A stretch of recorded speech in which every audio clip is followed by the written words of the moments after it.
Matamgi Manipuri Wari channel asibu tabiriba khwai pumnamakbu taramnokchari ngasi mulogbirasi Tingkhanggi Leirang humfu suba tangka laizana khangkon konsilakpaduda punsibasu masado control tawba ngamde khongthang ama anidi tunghalli laizasu mamaidu upsilaga pakhat tukatpa mayamdu punsibagi mathada leiraba matamda kokhare mamaidu upsilaga khonjel hauna kablai Punsibasu nokmi makut namaduna laizagi makhwangduda koli aduga makut namaduna laizagi makokta tapna nanthabiraga kai kapinu nadara asidi kapkanu laizadu tokte hihik adum kapi punsibasu laizabu tapna lauthai aduga laizagi mapidu thaitopi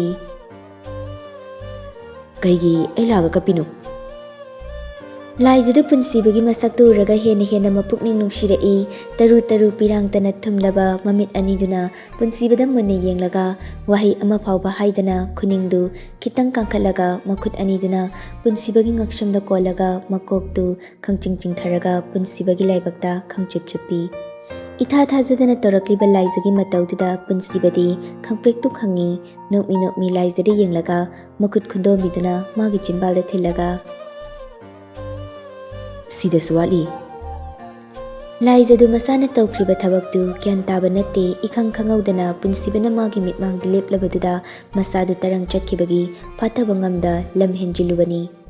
punsibana magi mamaidu nakshilaga wa hairakpaduda khangprek khangi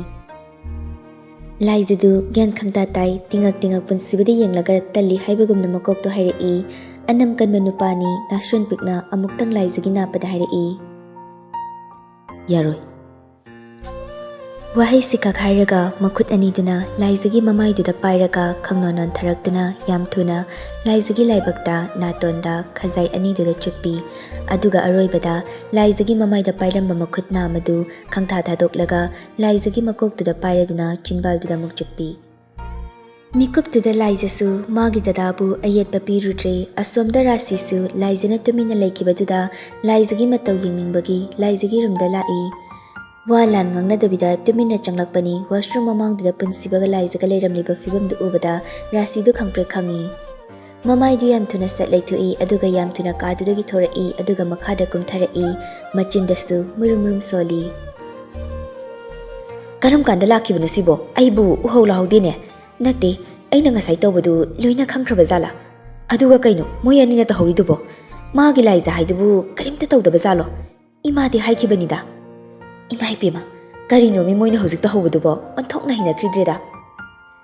Asomda laiza sosokpadu sagalai masa khangda khangai haidoki Ima Punsibasu pishumda khangsuk chillaga laizada yenglaga Kidoroge Laiza su punsibagi ngakshamda kolamba makuttu khangtha thadoklaga Kaisum tawdi dada Punsibasu laizagi makhwangduda kolaga Kaigino hojik luzaramni sibo ngasi isai tamba chatlaroidro Chatlaroye thengi dada langni khoni aingonda kem thairtrise kaigino Punsibadu nokmi Nafinarose khra chotpa mali asi hanamda hongdose aduga wari sanase Hoi Asi hairaga laizasu mamaidu satlaithoi tawalduna sokpaduda khitang takhre mamitu shilaga As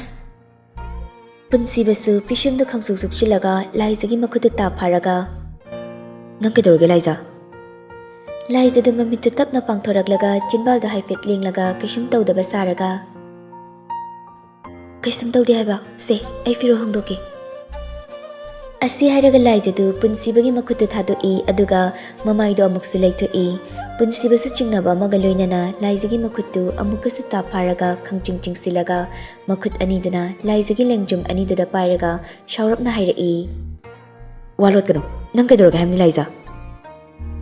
asokpaduda direct pairakpaduda laizadu nabada loire mamittu hena ushilaga dada khutsi thado Laizagi matawduda punsibadu ingangakna makhutu khangtha thadoi laizasu loshin bayararoi khalladuna makhut namaduna lamlaga tawaldu pairaga tapna haidoi punsibasu mamitu khujilaga karino haibagumna munna yenglaga masadu pakhana Si kaino ba Khanglau laurakpani laizadu khangprek khangi punsibadi wakhaldu a yaukre laizagi pakhum tade khudangdu ta pairaga law adu kanana tawna fazana yo ngasi lan tawge asi haraga chingduna pui laijisu pakhatna punsibagi makhuttu faraga dada nanganta saukhinu base mi amtana tawba nateba aina tawbadu soibani dada se amta ngai khoba aina harise singbani ba dada Laizana haridu punsibadi asaubani henman kidan takidare adumak chingduna puki laijisu khangai hairei Dada ai sabana khangamdre doctor hana chatse haiba wari do kona sanarse ai soibani dada Punsibasu chatlambadu chaplepi gyan khangta tai laizagi makhutu khangta thadoklaga pakhana sopadu nungaitana yenglaga yam sarbo Laijisu punsibada kirup yenglaga hoi haibagumna makoktunam lai punsibasu pakhatpagi tofam khangdana machindu oina phu kamlaga saurapna hairei As unsaga se loina fakreni asibu kamain tawrino ba Dada istina napkhibani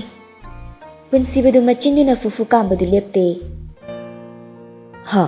istina se doctor jasi se kamain tawrino ba sibo law firol do hongdo law se Asi hairaga punsibadu laizabo amuk pushilai fiangkhok manakta prap changsilaga laizagi furit yalibaduda cottongi furit kumba kanna yengi laijaso sabadu khangba ngamde phanek da suchotpaduda changsilaklaga phanek ama lauraga washroom da changkhigi tawi punsibasu khangai hairei Hauji washroom da changbai mathau tade asida yam thunam da hongdo furit se sione lisise asopaduda sumtaklidi aro Asi hairaga punsibadu furito pairaga ngaiduna lei laijisu punsibada tingak yenglaga phanek to hongdoi punsibasu furito piraga se sasali shalo asabadu nangna uthoktrasu ai khangi doctor chatna bhan tokshi laijisu furito tap lauraga washroom do ina tafing jensin ki punsibasu nungaitana thongjin meyaduda leplaga lei laijisu thorai Punsibadu wa amata haide sauningba nungaitabana wa ngangningba poktre asaubana masa pumba sagalai wahai amata haidana laizagi khudangdu pairaga gam lai fiangkhong mapadura chapleplaga leiramba fi ama tap paikhalaga laizagi lengjumda satyan sinbirei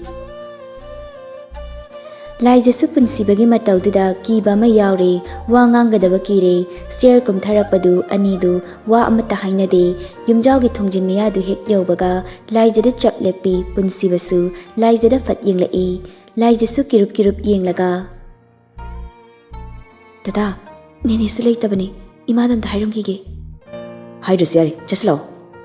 Laijasu khangai hairei Haidaba yadabani dada se phat hairongge Punsibasu laizagi makhuttu fathadoklaga kuirakano aibu saungano ai thomage Hoi Punsibasu chatkre laijasu asokpadu sabana loirabani adubu asabadu khangjilaga mamaidu sat leithoraktuna fi sti takfamduda hathu lai aduga sti takpa loidaba fi singdu supai paishilaga rasigi kada mukchanglai rasidu famungda tumlaga leirami Laijasu anabadu khangbagi sor ama sangla hondoklaga masada asok apan tawribadugi mami amatta tahandana yam ushitana leplaga khonjaldu kaglapna kaurai Ima Rasidu khangpre khangi mamaidu sat leithorai laijana firol honglaga ningthina leplaga leirambaduda longna hogalai laijasu mong hadana hairai Babagi firol se kharadi taklamlamani ma ataisi ai takpa nangdri aidi nanglaroi imana khara takpiro Rasidu laizagi ushtaba matausida sauning mana lori punsiba lakibaduda asaubadu fatharaga khonjelgadu sita sanarei Hoi nang isai tamba chatui natro chaluro Rasigi pakhumduda laijadu nokningba mi yaukshilai ngasigi thagdoksi rasida haife chingnaba fawi rasina chaknaba mongda pairiba fidu sofa mathaktuda langshilaga Ngasidi isai tamba chalore dadala koiboina chaluge khara thinglakpa yaima Laizagi ushtaba paukhumduda rasidu shauningbada lore wai amata khumdabi laizida mamitu faini yenglai Laijasu hanna yenglamdana gam chatki rasidu famungdagi fanchong tharaktuna laizagi matung inarai thongjin meyada leplaga cheptharaga yengi Sumangda khamliba garidugi maning seatdagi punsibadu makhut tingthorai laijasu nofit tawraga punsibagi khutta pairaga garidu kakhatkre. Tauriba mongdu ubada rasidu khoishaunana magi roomda changlai tainafam khangda sofa mathakta lairiba fisingdu pulap makhada chingtharaga angaubidona makhongduna chabet netli aduga sofa duda khangpham phamtharaga mi uslaba aina chaknabanine mana hojik tauribdo mawas lakpadagi masa pankhre aibu kayam koina asigumba mayam si yenglaga leikidorumna tawrisibo masak singse nuksidabana lori khudak sidane thang ama parga chabat yalu harabasu ai ngamlani aine thawai se chaklidako isti dubu magi nangan mapada natro aina thanambasibo aduga kem tawdra maline asokpagi mamisu amatta ude mawasiga hai humdana chatminakreba ama si laklabarina kem tawbasu ngamlaroi kamdongni aidi mitse otokna naredako Rasi kanamta leitabro tension haigatlingai duda mangolda mi kaubagi khonjal tabaduda Rasi du mamaidu kitang hangalaga kanano tare phuk hogalaga mapana chenthorei rituga nensiga leplaga leirambaduda asawbadu hankre nokmi haima noina mamcha oire lao kakhalo yam thajadi rituga nensiga sunokmi imungda changlai Rasina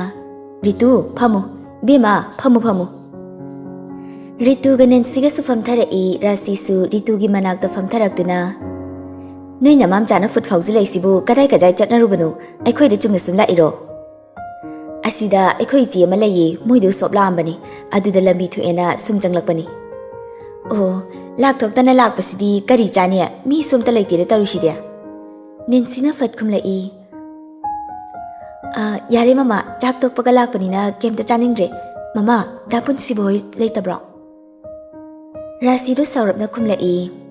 ho Bangalore da leibane ngasi tholakpa oira male magi nupiduga hojikta thokibani Rasigi matawdura Rituga Nensiga du khanging yengnaraga Nensina phat hairai haima punsibadu yumda leitabro mama leite moigi wase aikhoi khangdi kamdauri nangi luhongbana karam kanda taraba Nensi du mamai du lukthaki Rituna tap oklaga khumlai luhongbaga tokle darasi nupa do jut charamdre lairabada pattat poiramle waloisinakre ihe onthokpanida aina di Nensi se aikhoi punsibagi mowoye khanjabani adubu lawai nupidu oine hek chensilaktana pharak takhibani iche aisu khanjabani punsibani nupi chensilapaduda asaga pungkai kaikre Ritu ibema mausina marolama ichu tadabane loinabo anthokna wakraba as taram loi khangi jutchaba mi amatta leitabani punsibado kari yenglaga lauribanu asum nang hagwari watai sanaraga Rituga Nensiga su hankre Rasidu upai leite firol singdu mano inesti ta asum the hospital da sulaijedu dresses toraga hidak tu fazana taibadagi asabadu hanthakre punsibadi laijagi manaktu da famlaga asopa mapadu da fufu kamlaga dumaklei laijasu punsibadi yenglaga dada yari warni ai kasum tawdri ing lauri phana pakna fakreni saramdo mali nang yumda thanamba yar kaka hoidara yumdara ma leibana ai wakha senglani adumaina haigano dada asidi aina soibani yumgi mina ingonda kemta tawdi ai babaga wari sanagani nangbu isti takpa setninglasu dobida takhandawni aingonda hanglo yadro aingonda natrasu nenida kok hayu yadro laijasu punsibagi tension duda aseng bahaigadaba kire Rasigi mamangda swasokpadu khanghaningde punsibabu thamjilai dada sumtamdradi kamaina hairaktoino aini isti takpa haite haibase ima hoi kanamta khangdabani aisu mawamani tofam thokpai thawdi phajana tawningi aduda aisu takpa tammani soiba haibasidi tammanga manate aduna dada wafamse manamana naibiruno tumina lerase yumdogi mi amata aige soposu khangalagumse dada aina harise amukte yabiyo mina khangkradi ayamne kairani ai madasu doctor dani hairamde punsibasu laizada nungaitani yenglaga nangboina thadopase yam lala male laiza aina maram oiraga nangi hakchangsida dakfam tahali nangi sopase ai yengba ngamde ngasi laklamdrabadi aingonda lotsinura thamlangmani aingonda haidorakloi laijasu punsibagi makhutu pairaga dada adumaina haiganu sidi tawgyawna tawbanati soibane ꯑꯩꯅ ꯁꯣꯏꯕꯅꯤ ꯃꯊꯪꯗꯩꯗꯤ ꯀꯩꯁꯨꯝ ꯇꯧꯔꯔꯣꯏ ꯑꯩ ꯊꯕꯛ ꯈꯨꯗꯤꯡꯃꯛ ꯍꯩꯇꯕ ꯌꯥꯗꯕꯅꯤ ꯗꯗꯥ ꯌꯨꯝꯗꯨꯗ ꯑꯩꯁꯨ ꯂꯩꯅꯤꯡꯗ꯭ꯔꯦ ꯑꯁꯣꯛꯄꯁꯦ ꯈꯪꯍꯜꯂꯣꯏꯁꯦ ꯍꯥꯏꯔꯗꯤ ꯌꯨꯝꯗ ꯂꯩꯕ ꯌꯥꯔꯣꯏ ꯀꯃꯥꯏꯅ ꯇꯧꯁꯤꯒꯦ ꯋꯥꯈꯜꯁꯦ ꯈꯔ ꯏꯪꯅꯕ ꯂꯣꯏꯖꯤꯡꯗ ꯑꯣꯏꯅ ꯅꯣꯡ ꯅꯤꯅꯤ ꯂꯩꯔꯨꯔꯁꯤꯔꯥ ꯍꯣꯏ ꯑꯗꯨꯁꯨ ꯌꯥꯏꯌꯦ ꯗꯗꯥ ꯉꯁꯤꯗꯤ ꯊꯦꯡꯉꯦ ꯍꯌꯦꯡ ꯑꯣꯏꯅ ꯆꯠꯂꯁꯦ ꯕꯕꯥꯁꯨ ꯐꯣꯟ ꯇꯧꯔꯛꯑꯝꯕꯅꯤ ꯑꯩ ꯁꯥꯎꯅꯤꯡꯗꯅ ꯄꯥꯏꯗ꯭ꯔꯦ ꯑꯦ ꯀꯩꯒꯤ ꯄꯥꯏꯌꯨ ꯌꯥꯗ꯭ꯔꯣ ꯗꯗꯥ ꯑꯩ ꯀꯩꯝ ꯇꯧꯗ꯭ꯔꯤ ꯌꯨꯝꯗ ꯍꯜꯂꯁꯤꯕ ꯑꯩ ꯗꯣꯛꯇꯔ ꯑꯝꯇ ꯎꯅꯔꯨꯈꯤꯒꯦ ꯅꯪ ꯉꯥꯛꯇꯪ ꯂꯩꯔꯝꯀꯣ ꯍꯣꯏ ꯑꯁꯨꯝꯅ ꯄꯨꯟꯁꯤꯕꯁꯨ ꯗꯣꯛꯇꯔꯒ ꯎꯅꯔꯒ ꯍꯤꯗꯥꯛ ꯈꯔ ꯂꯩꯔꯒ ꯌꯨꯝꯗ ꯍꯜꯂꯛꯏ ꯌꯨꯝ ꯌꯧꯕꯗ ꯔꯤꯇꯥꯗꯨ ꯅꯨꯃꯤꯗꯥꯡꯒꯤ ꯆꯥꯛ ꯂꯣꯏꯔꯝꯗꯣꯔꯤ ꯄꯨꯟꯁꯤꯕ ꯂꯥꯛꯏ ꯍꯥꯏꯕꯗꯨꯗ ꯍꯦꯟꯖꯥꯡꯗꯨꯁꯨ ꯉꯥ ꯊꯣꯡꯂꯝꯃꯤ ꯂꯥꯏꯖ ꯁꯣꯛꯄꯗꯨ ꯀꯅꯥꯝꯇꯗ ꯈꯪꯍꯟꯗꯦ ꯔꯥꯁꯤꯗꯤ ꯂꯥꯏꯖ ꯎꯔꯒ ꯁꯥꯎꯅꯤꯡꯕꯗ ꯃꯩ ꯍꯧꯔꯦ ꯂꯥꯏꯖꯁꯨ ꯃꯁꯥꯗꯨ ꯋꯥꯔꯕꯅꯤ ꯑꯗꯨꯕꯨ ꯀꯩꯁꯨꯝ ꯇꯧꯗꯕ ꯁꯥꯔꯒ ꯔꯤꯇꯥꯒꯤ ꯃꯅꯥꯛꯇ ꯆꯪꯁꯤꯜꯂꯒ ꯆꯥꯛ ꯊꯤꯔꯤꯕꯗꯨ ꯌꯥꯎꯁꯤꯜꯂꯤ ꯂꯥꯏꯖꯥ ꯍꯦꯟꯖꯥꯡꯁꯦ ꯑꯝꯇ ꯍꯥꯞꯄꯝꯃꯨ ꯑꯩ ꯃꯦꯗꯥꯝ ꯍꯣꯏ ꯀꯧꯔꯨꯈꯤꯒꯦ ꯔꯤꯇꯥꯁꯨ ꯊꯣꯛꯈ꯭ꯔꯦ ꯂꯥꯏꯖꯁꯨ ꯍꯦꯟꯖꯥꯡꯗꯨ ꯁꯨꯝ ꯍꯥꯞꯄꯤ ꯔꯥꯁꯤꯒꯤ ꯇꯦꯡꯀꯣꯠꯇꯨꯗ ꯍꯦꯟꯖꯥꯡꯗꯨ ꯍꯦꯛ ꯍꯥꯞꯄꯒ ꯂꯥꯏꯖꯗꯨ ꯃꯃꯥꯏꯗꯨ ꯍꯪꯒꯠꯂꯒ ꯊꯣꯡꯗꯨꯗ ꯍꯥꯏꯐꯦꯠ ꯌꯦꯡꯂꯒ ꯅꯪꯁꯨ ꯑꯃꯨꯛꯇꯪꯗꯤ ꯑꯁꯥꯕꯁꯦ ꯈꯪꯍꯟꯕ ꯐꯩ ꯃꯇꯨꯡ ꯇꯧꯗꯅꯕ ꯋꯥꯈꯜ ꯑꯁꯤ ꯈꯜꯂꯗꯨꯅ ꯂꯥꯏꯖꯗꯨ ꯔꯥꯁꯤꯒꯤ ꯍꯦꯟꯖꯥꯡ ꯇꯦꯡꯀꯣꯠꯇꯨꯗ ꯃꯣꯔꯣꯛ ꯑꯁꯨꯕꯗꯨ ꯁ꯭ꯄꯨꯟ 2 ꯀꯣꯠꯂꯒ ꯍꯥꯞꯆꯤꯜꯂꯒ ꯁ꯭ꯄꯨꯟꯗꯨꯅ ꯒꯣꯔꯣ ꯒꯣꯔꯣ ꯑꯣꯠꯈꯥꯏ ꯉꯁꯤꯗꯤ ꯏꯃꯨꯡꯒꯤ ꯃꯤ ꯂꯣꯏꯅ ꯁꯨꯔꯦ ꯃꯌꯥꯝꯗꯨ ꯏꯀꯣꯏ ꯀꯣꯏꯅ ꯐꯝꯃꯤ ꯅꯟꯗꯣ 이베마 ꯅꯪꯁꯨ ꯂꯥꯛꯑꯣꯗꯅ ꯃꯌꯥꯝ ꯄꯨꯟꯅ ꯆꯥꯔꯤꯁꯤꯗ ꯌꯥꯎꯔꯣ ꯕꯕꯥ ꯑꯩ ꯀꯣꯟꯅ ꯆꯥꯔꯒꯦ ꯕꯕꯥ ꯍꯣꯏꯒꯤ ꯑꯋꯥꯠꯄ ꯍꯥꯞꯄꯛꯀꯦ ꯄꯨꯟꯁꯤꯕꯁꯨ ꯆꯥꯔꯣ ꯂꯥꯛꯑꯣ ꯍꯥꯏꯕꯒꯨꯝ ꯂꯥꯏꯖꯗ ꯏꯪꯒꯤꯠ ꯇꯧꯔꯛꯏ ꯂꯥꯏꯖꯁꯨ ꯀꯣꯟꯅ ꯆꯥꯔꯒꯦ ꯍꯥꯏꯕꯒꯨꯝ ꯃꯀꯣꯛꯇꯨ ꯐꯠꯐꯠ ꯍꯥꯏꯔꯛꯏ ꯑꯅꯤꯗꯨꯒꯤ ꯃꯇꯧꯗꯨꯗ ꯑꯍꯦꯟꯕꯗꯨ ꯅꯣꯛꯐꯦꯠ ꯇꯧꯔꯒ ꯃꯌꯥꯝ ꯆꯥꯛꯇ ꯃꯥꯏ ꯑꯣꯟꯁꯤꯟꯁꯦ ꯃꯍꯥꯄ꯭ꯔꯁꯥꯗꯤ ꯍꯔꯤꯕꯣꯂ ꯆꯥꯛ ꯆꯥꯔꯁꯦ ꯃꯤꯆꯤ ꯈꯟꯅꯕ ꯀꯣꯟꯁꯦ ꯑꯍꯦꯟꯕꯒꯤ ꯀꯥꯔꯟꯗꯨꯗ ꯂꯥꯏꯖꯗꯨ ꯃꯃꯥꯏꯗꯨ ꯁꯠ ꯑꯣꯟꯊꯣꯛꯈꯤ ꯄꯨꯟꯁꯤꯕꯁꯨ ꯃꯃꯤꯠꯇꯨ ꯐꯩꯅ ꯌꯦꯡꯂꯛꯏ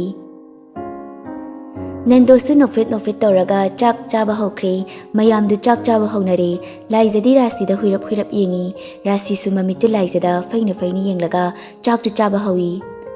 ꯑꯁꯥꯎꯕ ꯑꯃꯒ ꯂꯣꯏꯅꯅ ꯍꯦꯟꯖꯥꯡꯗꯨ ꯍꯩꯕꯗ ꯃꯍꯤꯗꯨꯁꯨ ꯈꯔ ꯌꯥꯝꯅ ꯍꯩꯖꯤꯟꯈ꯭ꯔꯦ ꯆꯥꯛꯇꯨ ꯇꯣꯠꯂꯒ ꯆꯥꯛꯈꯨꯝ ꯑꯃꯅꯤꯗꯨ ꯀꯤꯠ ꯅꯝꯂꯒ ꯁꯨꯟ ꯇꯔꯪ ꯑꯃꯗ ꯆꯥꯏ ꯑꯍꯨꯝꯂꯛ ꯁꯨꯕ ꯆꯥꯛꯈꯨꯝꯗꯨꯗꯗꯤ ꯔꯥꯁꯤꯗꯨ ꯒ꯭ꯌꯥꯟ ꯈꯪꯇꯥ ꯇꯥꯏ ꯃꯣꯔꯣꯛ ꯁꯥꯕꯅ ꯂꯣꯏꯔꯦ ꯃꯃꯤꯠꯇꯨ ꯂꯥꯎꯊꯣꯛꯂꯒ ꯏꯁꯤꯡ ꯒ꯭ꯂꯥꯁꯇꯨ ꯒꯨꯔꯨ ꯒꯨꯔꯨ ꯊꯛꯏ इसिंग दु थक्लुबदगी मोरोक साबदु खंगेन हेंगतख्रे लाइजसु रासिगी मतौदु येंगलगा नोकफिट तौरगा वाखलदसु खली दस कमदौये नंगना मोरोक न साबा अइना मैना साबा रासिदु फंबा ngamlaktre masadu humang anapi karaklavani ngadu machet ama setlaga chai adusu morokna chaba ngamdre mamittu laijada faini yenglai laijasु rasiga michanei yam usittana nokladuna